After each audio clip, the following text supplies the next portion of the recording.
Welcome in Cartoon World. Today's story is जादुई घंटी। एक बार की बात है, राजू नाम का लड़का अपने गांव में अपनी मम्मी और अपनी सिस्टर के साथ रहा करता था। राजू काफ़ी ज़्यादा मेहनती था। उसकी मम्मी और बहन घर पर रहा करती थी। वो बहुत ज़्यादा गरीब थे, उनके पास खाने के लिए भी नहीं था। इसलिए राजू गांव की कुछ भेड़ों को चराने के लिए जाया करता था, जिससे उसे कुछ पैसे मिल जाया करते थे और वह अपने रहने का गुजारा कर लेते थे। पूरा दिन भेड़ चराने के बाद राजू भेड़ों को लेकर गांव में आ जाता है और अपने घर चला जाता है। एक बार राजू जंगल में जाता है और देखता है लकड़हारा वृक्ष काट रहा था। अरे भाई, तुम इस वृक्ष को क्यों काट रहे हो?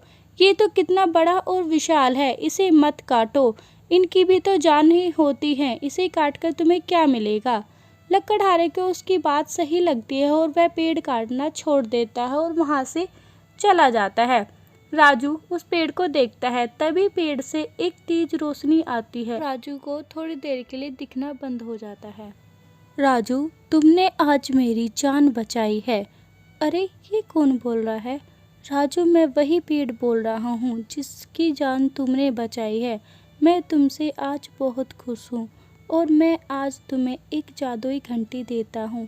यह जादू घंटी जब भी तुम बजाओगे तब ही तुम अपना मनपसंद खाना खा पाओगे। राजू ये सुनकर खुश हो जाता है और खुशी खुशी उस घंटी को लेकर अपनी माँ और बहन के पास जाने लगता है। धीरे धीरे वे गांव से निकलते हुए अपने घर पहुंच जाता है। माँ, माँ, देखो मैं क्या लेकर आया हूँ। ये क्या लेकर आया हो राजू तुम? माँ, ये है एक जादुई घंटी जिसको बजाने से हमारे मनपसंद का खाना हमें मिल सकता है। देखो मैं बजाता हूँ। अरे वाह राजू, ये तो बहुत कमाल की घंटी है। हाँ माँ, ये मुझे जादुई घंटी एक पेड़ ने दी है। अब हम कभी भी भूखे नहीं रह पाएंगे। जब भी हम घंटी बजाएंगे हमें खाना मिल जाएगा। चलो माँ, खाना खा लेते हैं।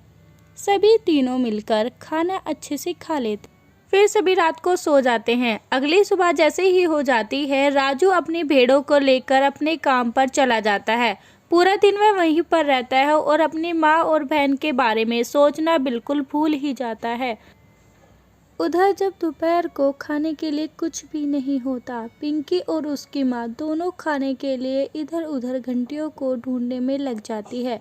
पिंकी सोचती है, भैया ज़रूर घंटी यहीं पर रख कर गए होंगे, क्योंकि उन्हें पता है हम दिन में कुछ न कुछ ज़रूर खाएंगे, वरना हम भूखे रह जाएंगे। उधर पिंकी की माँ भी सोचती है, हाँ बेटा, घंटी यहीं पर रखी होगी। राजू ऐसा कभी नहीं करता, उसने हमारे लिए यहीं पर घंटी को छोड़ा होगा। पूरा दिन बीत जाने के बाद दोनों माँ बेटी घंटियों को ढूंढने लगी रहती हैं, पर उन्हें घंटियाँ कहीं पर भी नहीं मिलती। वह हार कर इधर उधर देखने की और कोशिश करती हैं। जब कुछ नहीं मिलता, पिंकी रोने लगती है। माँ, अब मुझसे भूख बर्दाश्त नहीं हो रही। भैया घंटी भी अपने साथ ले गए, क्या उन्हें मेरा जरा भी ख्याल नहीं आया?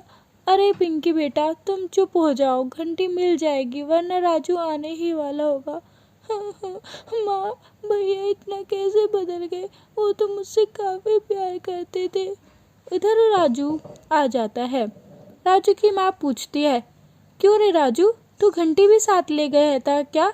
ये घंटी क्या सिर्फ तेरे लिए है? क्या तूने अपनी छोटी बहन के बारे में तनिक भी नहीं सोचा? क्या तुझे नहीं लगा कि वो पूरे दिन कैसे भूखी रहेगी? तूने तो स्वार्थीपने में हद ही कर दी। तू कभी इतना स्वार्थी नहीं था। मैं अपनी बेटी को कुछ न कुछ बनाकर खिला दूंगी, तू यहाँ से चला जा, अब हमें तेरी घंटी की ज़रूरत नहीं। राजू को ये सुनकर बहुत बुरा लगता है। उधर गांव में एक हवन हो रहा होता है। हवन एक गरीब परिवार का था। वहाँ पर भी खाने के लिए कुछ नहीं होता और सब व्याकुल हो जाते हैं। उधर राजू उदास था कि उसकी वजह से उसकी माँ और बहन को भूखा रहना पड़ा। उसने अनजाने में जो स्वार्थपना दिखाया था वो अच्छा नहीं था।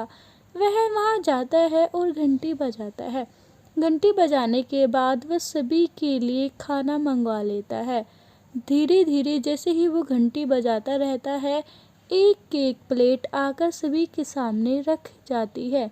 सभी ये देख के खुश थे और राजू को बोलते हैं, बेटा आज तुम्हारी वजह से हमारी इज्जत बच गई, वरना हमारे मेहमान भूखे ही चले जाते। तुम बहुत अच्छे बच्चे हो और तुम सबकी मदद कर बेटा ऐसे ही सबकी मदद करते रहना, ये एक अच्छा काम है। यह बात पूरे गांव में फैल जाती है और पिंकी राजू की माँ दोनों ही सोचने लगते हैं, अरे माँ, भैया ने तो देखो उन गरीब किसान की कितनी मदद की, हमें ही गलतफहमी हो गई थी, भैया अच्छे इंसान हैं। हाँ बेटा, मैंने भी गुस्से में उसे न जाने क्या बोल दिया, वो तो सबकी मदद करने लगा है। वो शुरू में स्वार्थी हो गया था पर अब वो स्वार्थी नहीं रहा, भगवान वो ऐसे ही सबकी मदद करे।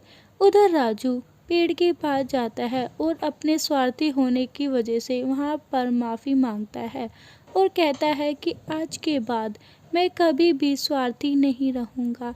मैं जितने लोगों की मदद कर सकता हूँ इस जादुई घंटी से मदद करूँगा और हमेशा गरीबों का साथ दूँगा। आगे से कभी भी मैं सिर्फ अपने बारे में नहीं सोचूँगा। इतना कहकर राजू फिर पूरे गांव की मदद करने लग जाता, जिस वजह से सभी गांव के लोग उसकी तारीफ किया करते थे।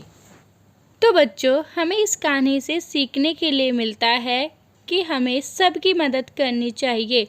अगर आपके पास कोई ऐसी चीज़ है जो दूसरों के काम आ सकती है तो हमें वो चीज़ उनको दे देनी चाहिए। कभी भी हमें मदद करने से पीछा नहीं हटना चाहिए। यही इस कहानी से हमने सीखा है। बच्चों, आपको कहानी अच्छी लगी हो तो हमारे चैनल को सब्सक्राइब कर दीजिए, वीडियो को लाइक एंड शेयर करें। Thank you for watching this video.